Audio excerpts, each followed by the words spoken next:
Praise the Lord. आप सभी लोगों को आज शनिवार के दिन में आराध्य यूट्यूब चैनल में आपको स्वागत है। आइए प्रियो, आज प्रभु को वचन को ध्यान करेंगे।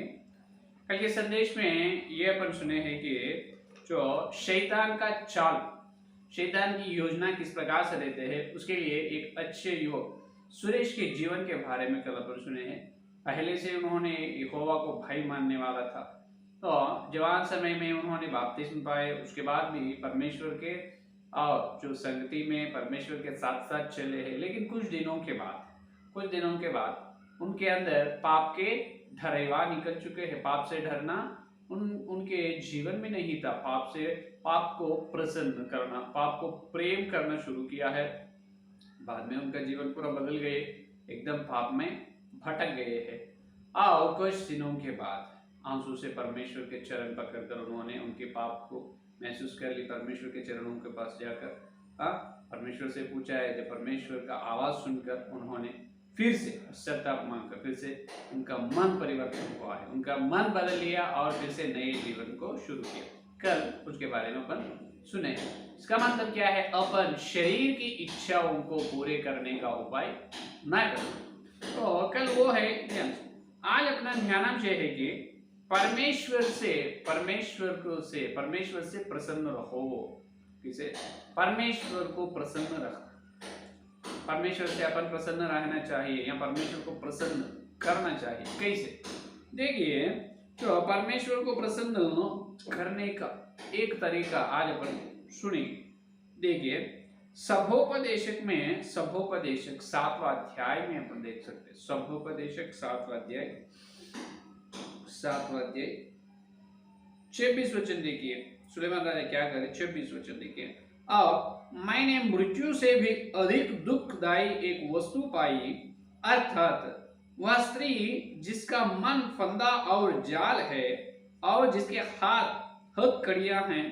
जिस पुरुष से परमेश्वर प्रसन्न है वही उससे बचेगा, परंतु पापी उसका शिकार होगा। ये देखिए, यहाँ पर महाज्ञानी सुलेमान राजा, उनके जीवन में सब कुछ देखा है। दोनों कुछ भी नाम देखी नहीं, सब सारे वस्तु, सारे प्रकार का सुंदरता सुलेमान राजा देखा है। और सुलेमान राजा दाऊद का पुत्र, सबको मालूम है। तो पहले सुलेमान राजा भी जैसा अपन सुरेश के जीवन में हुआ है कल से, वही सुलेमान राजा के जीवन में पहले यहोवा को भाई माना है। बाद में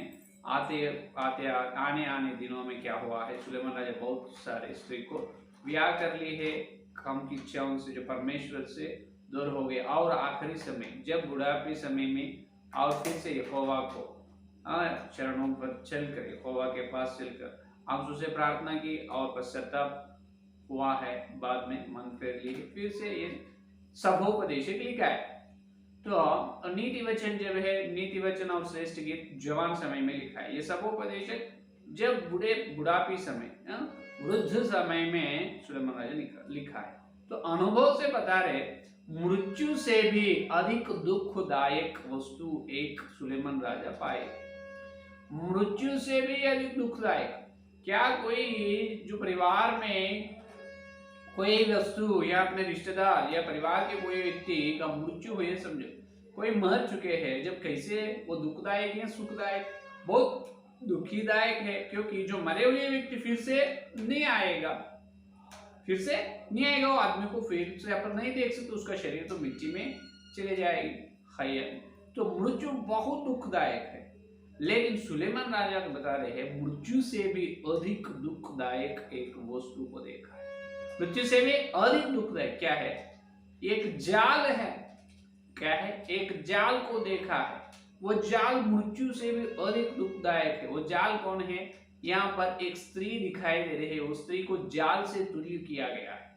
एक स्त्री यहाँ पर अपने को दिखाई दे रही है, वो स्त्री जाल से तुल्य किया गया है। तो जाल, वो स्त्री क्या है?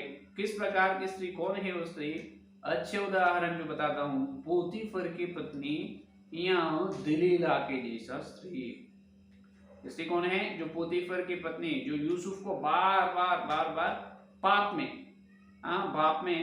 पाप करने के लिए जो जबरदस्ती की है, जो पोतीफर की पत्नी के जैसा। और समसोन को जो पाप में भटका दिए है, दलीला, वो दलीला स्त्री के जैसा। तो पोतीफर का पत्नी या दलीला के जैसा स्त्री लोग आज समाज में बहुत लोग हैं, बहुत महिला, बहुत स्त्री लोग हैं, बहुत सारे, बहुत स्त्रियों हैं।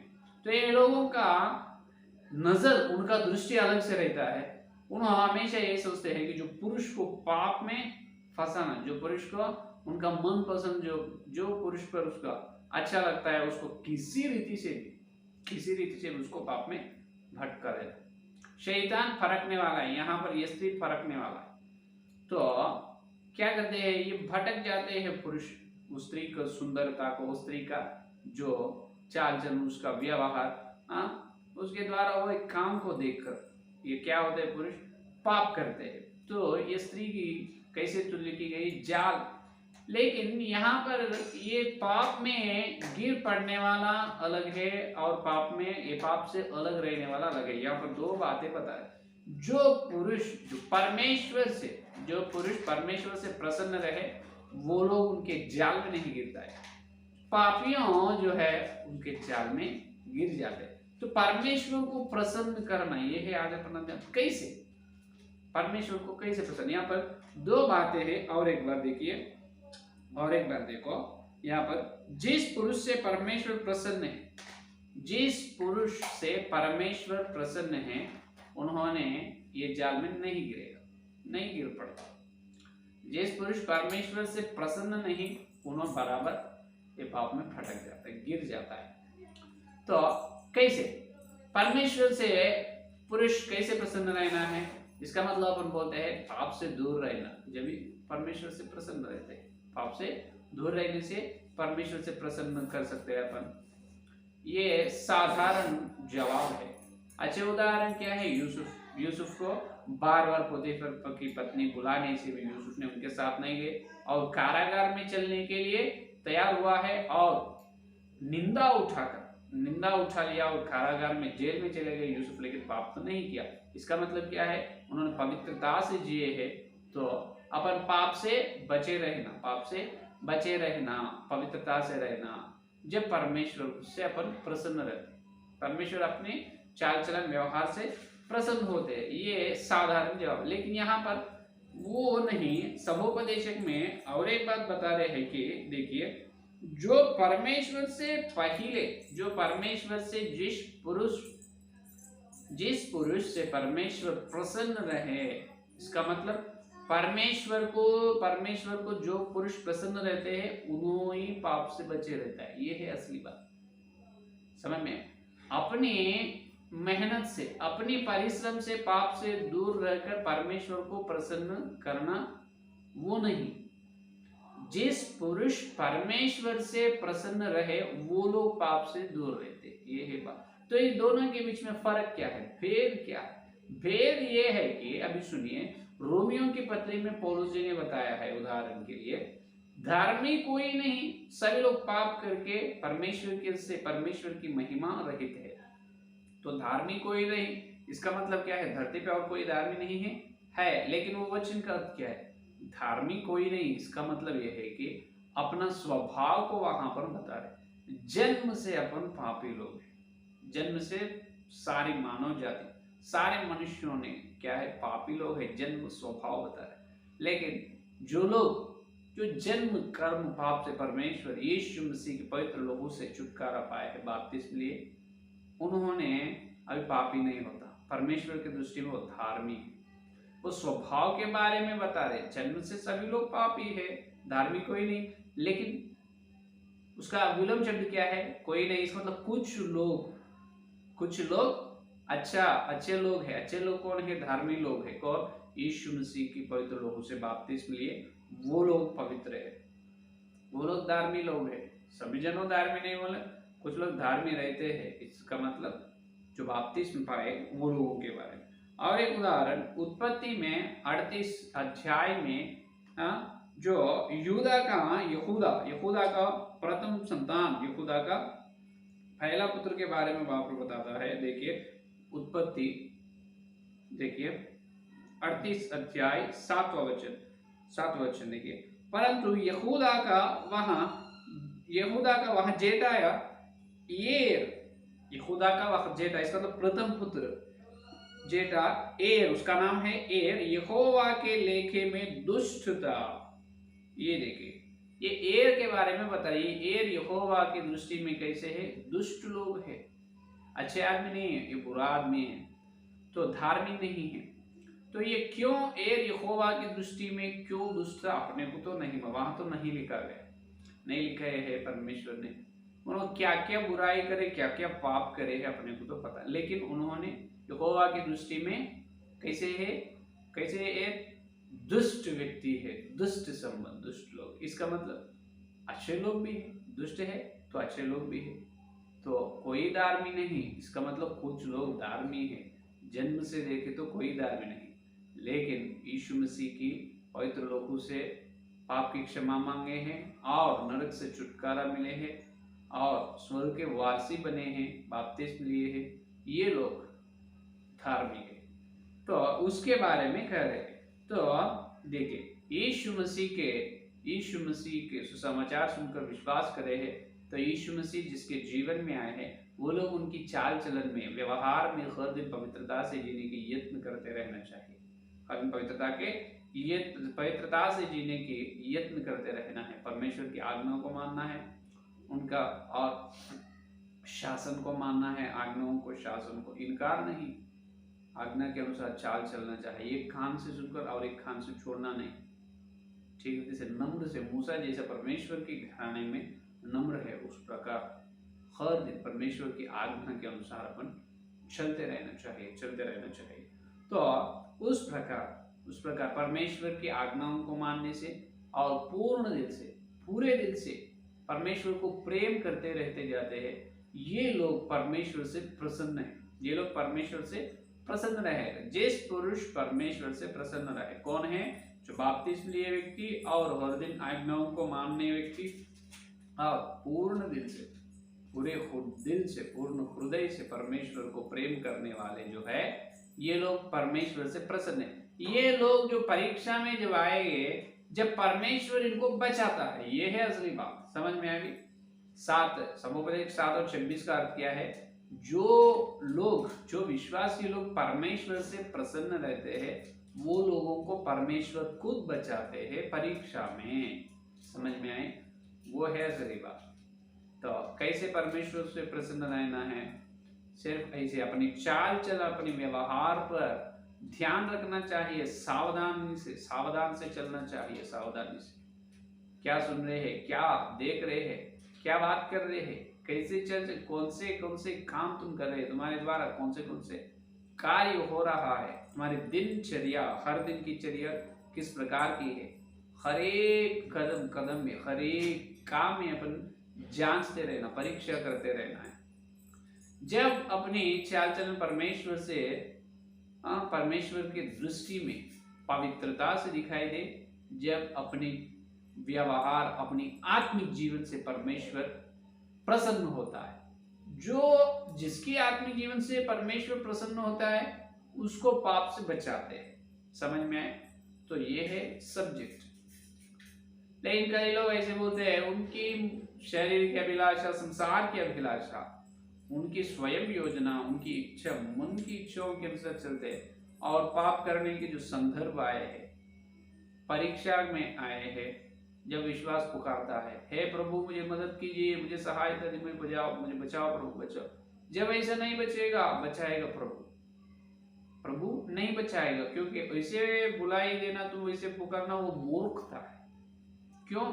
अरे तुम परमेश्वर के सामने तुम्हारी चाल चलन ठीक रीति से नहीं है, तुम्हारे जीवन से परमेश्वर प्रसन्न नहीं हो रहा है, तो तुमको कैसे बचाएगा? तुमको पाप में भटकना तुमको अच्छा लग रहा है।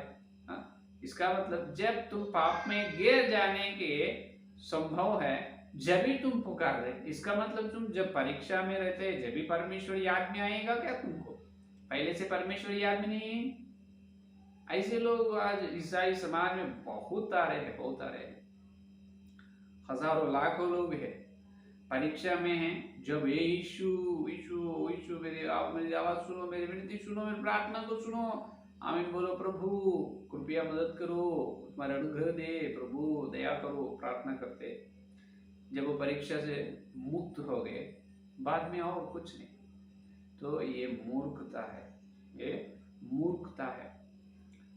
असली बात यह है कि परमेश्वर तुम्हारे चाल चलन से पसंद रहना। हाँ, शाबाश मेरे प्यारे बेटी, प्यारे बेटा, बहुत अच्छे है तुम्हारे चाल चलन। तुम जो परीक्षा में रहते पढ़ते हैं, जब मैं तुम्हें परीक्षा में पढ़ने ना देता हूं, मैं तुम्हें बचाएगा। जो पापी लोग स्त्री के जाल में गिर जाते, चूक जाते, लेकिन ये धार्मिक लोग, इसका मतलब एर के जैसा दुष्ट लोग जो रहते हैं, ये लोग वो जाल में बराबर गिर जाते हैं, पड़ जाते हैं। लेकिन यहोवा को भाई मानने वाले, यहोवा के आज्ञा के अनुसार, यहोवा को पूर्ण दिल से प्रेम करने वाले, उनसे यहोवा प्रसन्न होता है, प्रसन्न रहता है उनसे। वो लोगों को पाप में गिर नहीं देते परमेश्वर। हालेलुया, ये है असली संदेश। तो जिस पुरुष यहोवा से प्रसन्न रहे अपने से, क्या मेरे प्यारे बहनियां, प्यारे भाई, आपके जीवन से परमेश्वर प्रसन्न है? नहीं।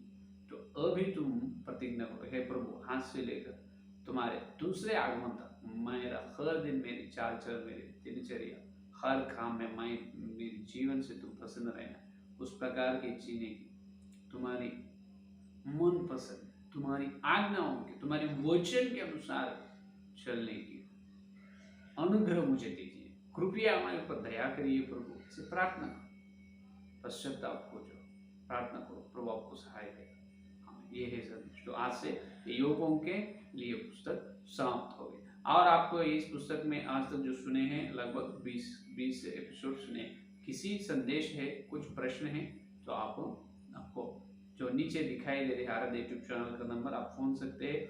शास्त्रों के उछाला में अपन वचन को और सत्य को जवाब आप सुन सकते हैं। ठीक है, आइए संदेश को लेकर प्रार्थना करें। हालेलुया, स्तुति धन्यवाद करते हैं यीशु मसीह, परम पिता को धन्यवाद करते हैं। इस दिन शनिवार के दिन प्रभु तुम्हारे पवित्र आत्मा के द्वारा तुम भेजे तुम्हारे सत्य संदेश के लिए धन्यवाद करते हैं प्रभु। हाँ प्रभु, आज हमको श्रेष्ठ संदेश सुन दी है। जो कोई व्यक्ति पाप से बच नहीं सकते, लेकिन जो व्यक्ति से परमेश्वर आप प्रसन्न हैं, तो उन्होंने बच सकते हैं प्रभु। एक अच्छे सबक हमको सिखाया, आपको धन्यवाद करते हैं प्रभु। हे प्रभु, हम सभी लोग यीशु मसीह, हे प्रभु, यूसुफ के जैसा रहने की अनुग्रह दीजिए। हमारे चाल चलन से आप प्रसन्न रहना चाहिए प्रभु। हम हमारे यत्न से, हमारी स्वयं योजना से पाप से नहीं बच सकते, हम वो स्त्री के जाल में पड़ जाते प्रभु। हे प्रभु, जितने लोग संदेश सुने, हर एक के अंदर प्रभु संदेश को फल और मसीह, एक व्यक्ति में संदेश को पाने ने पवित्र आत्मा अच्छी तरह से पाने देकर इसको फल फलाओ प्रभु। हर व्यक्ति पाप से बचे रहने की, तुमसे प्रसन्न रहकर पाप से बचने की अनुग्रह दीजिए।